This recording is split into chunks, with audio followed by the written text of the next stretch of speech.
Hi, my name is Graham Smith, and I'm one of the authors that helped develop the learning approach to mathematics that is found in our textbook as well as the video you are about to experience. To learn more about our approach to learning mathematics, visit the web address that accompanies this video. Now, enjoy the video. Understanding sign numbers. This video will help you represent real-world quantities with sign numbers, graph sign numbers on a number line, compare sign numbers, simplify opposites of numbers, and find the absolute value of a number. Represent real-world quantities with sign numbers. Let's start with the definition. Together, positive numbers, negative numbers, and zero are called the sign numbers. When a positive sign or no sign is written in front of a number, the number is considered to be positive. When a negative sign is written in front of a number, the number is considered to be negative. Here are some key words that we're going to use to identify positive or negative numbers in real-world situations. Let's start with some negative values. Anytime you see these words, most of the times that you see these words are going to indicate a negative value in the real-world situation. So we have move down, move left, decrease, lose, delete, descend. For positive numbers, most of the time you see these numbers, they will indicate that we're talking about a positive number. So we say move up, move right, increase, gain, add, or ascend. Now let's take a look at an example that will help you understand how to represent a real-world situation with a sign number. Example 1. What sign number best describes this statement? A company had a loss of 2.3 million. Well, if this company had a loss of 2.3 million, we want to represent that with a negative number. So we would say negative 2.3 million. Now it's time to check your understanding of representing a real-world situation with a signed number. Pause your video player and answer this guided practice question. When you're done, hit play to see how you did. Question 1. What signed number best describes this statement? A diver descended 36.5 feet. Well, descended is the key word there. Descended means we're going down, so we want to use a negative number for that. So we would say negative 36.5, and since we're talking about a distance here of feet, we want to include that in our answer. Graph sign numbers on a number line.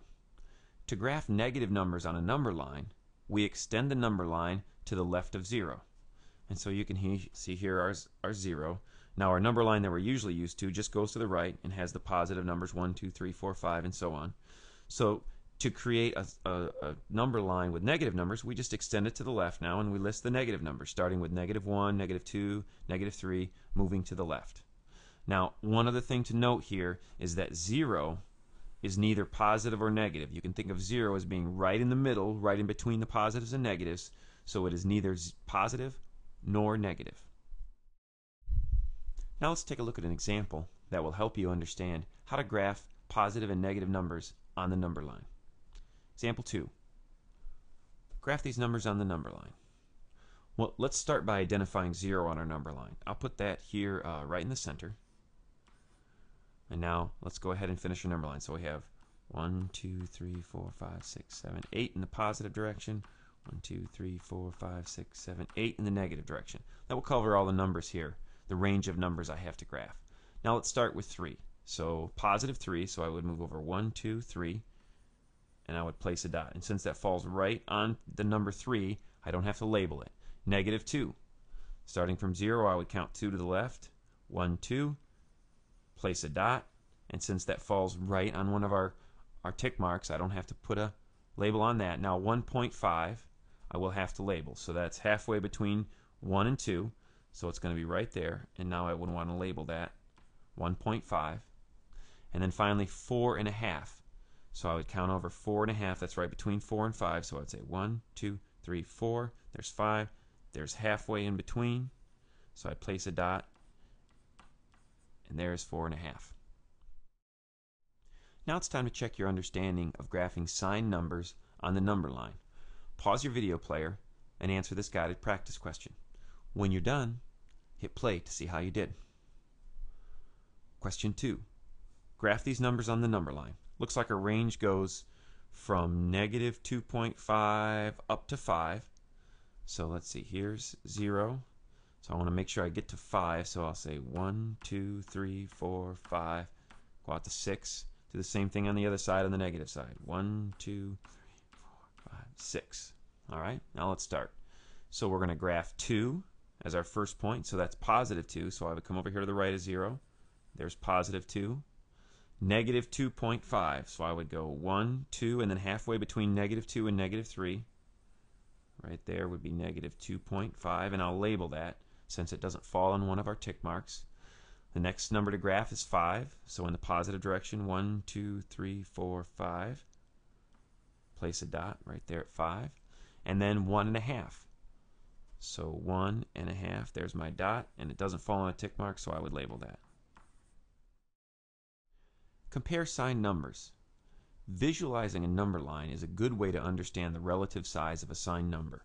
So we're about to compare both positive and negative numbers, the signed numbers, and we're going to want to decide which one is larger, which one is smaller. So all we have to do is take a look and visualize these things on the number line.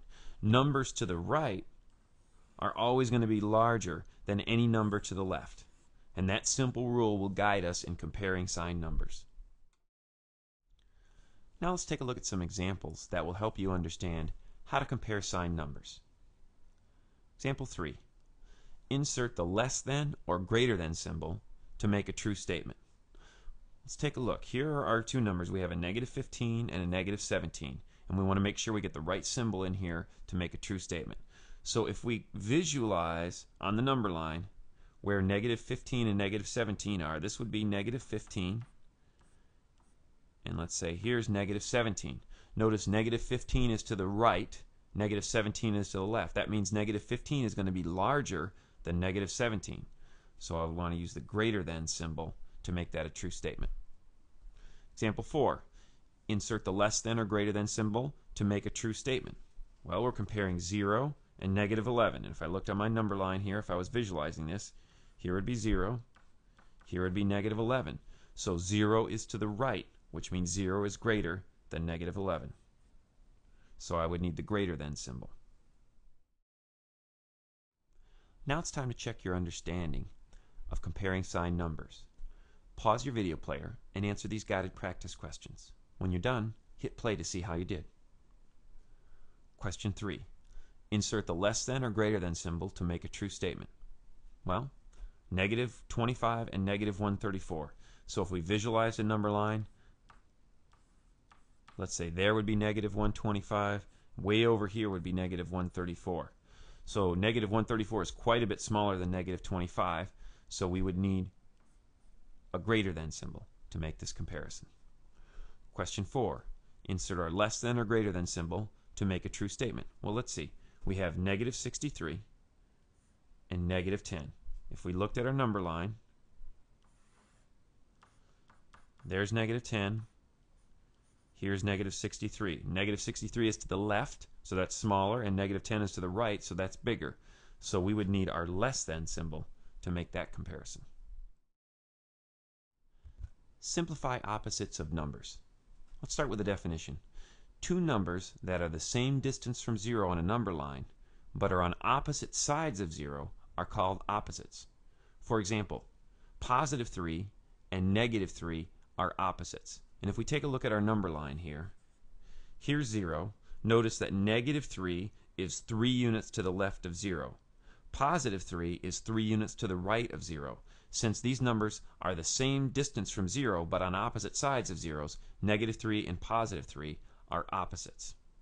Now, the easier way to find the opposite of a number is just change the sign in the number. So if we started with negative 3 and we wanted to know what the opposite of that was, we would just make it a positive 3. Now let's take a look at an example that will help you understand how to find the opposite of a number. Example 5. We're asked to simplify this, which means we want to get rid of these parentheses and write down what this is. And the way that we read this in words, this symbol right out front there, reads as the opposite of whatever is inside of this set of parentheses. Well, what's inside this set of parentheses is positive 6. So we would say the opposite of positive 6 is simply negative 6. Now it's time to check your understanding of finding the opposite of a number. Pause your video player and answer this guided practice question. When you're done, hit play to see how you did. Question 5. We're asked to simplify. Well, again, this symbol out front means find the opposite of whatever is inside the parentheses. Well, what's inside the parentheses is negative 12. So if we find the opposite of negative 12, that's actually going to be a positive 12. Find the absolute value of a number. Let's start with a definition. The absolute value of a number is the number's distance from 0 on the number line. For example, since negative 3 is 3 units from 0, and we can take a look down here, take a look at negative 3, that is 3 units from 0.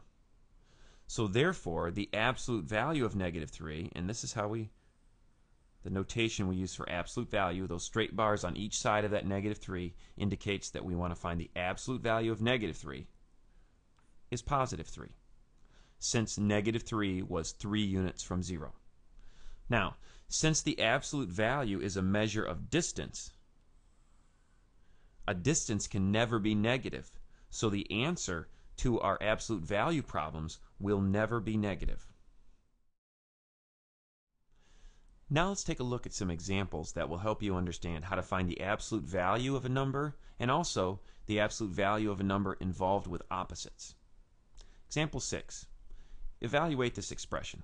Well, here we just have to take the absolute value of negative 5.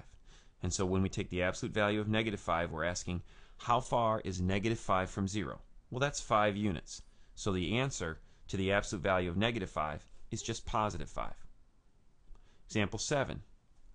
Now we're asked to evaluate the absolute value, but we also have this opposite sign in front. And the way we do this is we always evaluate the absolute value first, then we will take the opposite of that absolute value. So let's take a look. This is going to require 2 steps. First, we're going to take the absolute value of negative 7. Well, the absolute value of negative 7 is going to be positive 7. Now we still have to bring this opposite sign over here. And then we have one more step to this problem then, is to find the opposite of this positive 7. So this answer then is negative 7. Example 8. We're asked to evaluate this expression. Now notice in this expression we have parentheses. Since these bars are curved here, those are parentheses. Parentheses don't require us to do any sort of operation at all. So this is a one-step problem. All we have to do in this problem is find the opposite of negative 9. The opposite of negative 9 is positive 9. Now it's time to check your understanding of evaluating absolute values and opposites. Pause your video player and answer these guided practice questions. When you're done, hit play to see how you did. Question 6. We're asked to evaluate this absolute value, but this is the opposite of the absolute value of negative 13. So this is going to require 2 steps to do this problem. The first thing we want to do is we want to take the absolute value of negative 13. Well, the absolute value of negative 13 is positive 13. Now we also want to carry this opposite sign over here for the second step. So after I've done the absolute value of negative 13, which was positive 13, now I want to take the opposite of that. So the opposite of positive 13 gives us an answer of negative 13. Question 7. We're asked to evaluate here just the opposite of positive 9. I know this is only just the opposite because we have curved parentheses around this 9. So that does not indicate an absolute value. So I would just say the opposite of positive 9 is negative 9. Question 8.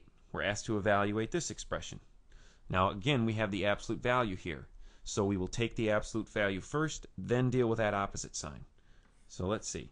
The absolute value of positive 2, well, that's still going to be positive 2 because 2 is 2 units from 0.